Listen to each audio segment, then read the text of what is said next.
உங்கள் வாழ்க்கையை மாற்ற தினமும் செய்ய வேண்டிய 10 நற்பழக்கங்கள். 1. ஐவேளை தொழுகை. ஐவேளை தொழுகையை தவறாமல் நிறைவேற்றுங்கள். தொழுகை என்பது அல்லாஹ்வோடு நேரடியாக இணைக்கும் ஒரு வணக்க வழிபாடாகும். இது நம்மை பாவங்களிலிருந்தும் அதை செய்வதிலிருந்தும் நம்மை பாதுகாக்கின்றது. நபி ஸல்லல்லாஹு அலைஹி வஸல்லம் ஒரு நாள் சஹாபாக்களிடம் சொன்னார்கள், நதியில் ஒருவர் ஐமுறை ஒரு நாளில் குளித்தால் அவர்களிடம் ஏதாவது அழுக்கு இருக்குமா என்று கேட்டார்கள். அதற்கு சஹாபாக்கள் எந்த அழுக்கும் இருக்காது என்று சொன்னார்கள். நபி ஸல்லல்லாஹு அலைஹி வஸல்லம் சொன்னார்கள், இதுதான் ஐவேளை தொழுகைக்கான உதாரணம். அல்லாஹ் அதனால் அவர்களுடைய பாவங்களை அவர்களிடமிருந்து நீக்குவான் என்று சொன்னார்கள்.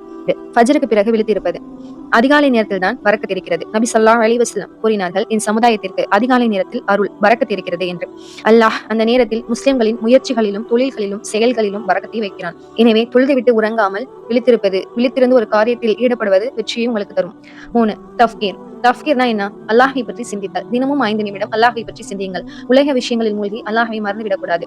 இப்னு கய்யிம் ரஹிமஹுல்லாஹ் கூறியுள்ளார்கள், உண்மையான அறிவு என்பது அல்லாஹை பற்றி சிந்திப்பதில்தான் உள்ளது என்று கூறியுள்ளார்கள். அதற்கு உதாரணம், அல்லாஹின் படைப்புகளை பற்றி நாம் சிந்திப்பது, நம் வாழ்க்கையின் நோக்கம் என்ன என்பதை பற்றி, மரணம், இம்மை, மறுமை இது குறித்து நாம் சிந்திப்பதுதான் தஃப்கீர். குரானை ஓதுவது. தினசரி குறைந்தது 5 வசனமாவது ஓதி அதன் அர்த்தத்தை உணர்ந்து நம் வாழ்வில் அதனை நடைமுறைப்படுத்த வேண்டும். குரான் தான் நம்முடைய வாழ்க்கைக்கு சிறந்த வழிகாட்டி. அல்லாஹ் ரபுல் ஆலமீன் தனது வேதமான அல் குரானில் 10வது அத்தியாயத்தில் 57வது வசனத்தில் சொல்கிறான், இந்த குரான் தான் இதயங்களுக்கு உயிரூட்டும் நிவாரணம் என்று.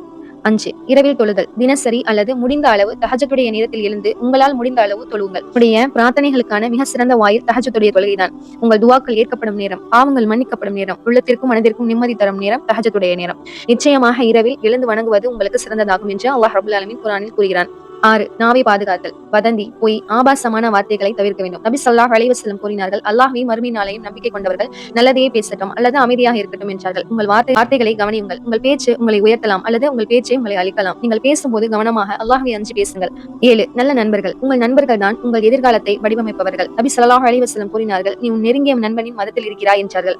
உங்கள் வட்டம் உங்களை முன்னோக்கி தள்ளவில்லை என்றால் அது உங்களை பின்னோக்கி தள்ளிவிடும். அல்லாஹ்வை நினைவூட்டும் நண்பர்களை உங்களை சுற்றி வைத்துக் கொள்ளுங்கள். 8. தினசரி உடற்பயிற்சி. உடற்பயிற்சி உங்கள் உடலை மட்டுமல்ல, அது உங்களை ஒழுக்கமுடையவர்களாக மாற்றும்.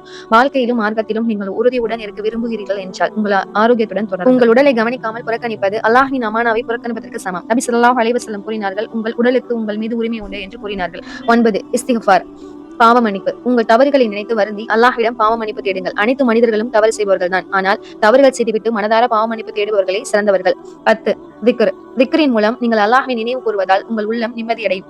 மன உளைச்சலும் கவலைகளும் நீங்க இது சிறந்த மருந்தாக இருக்கும்.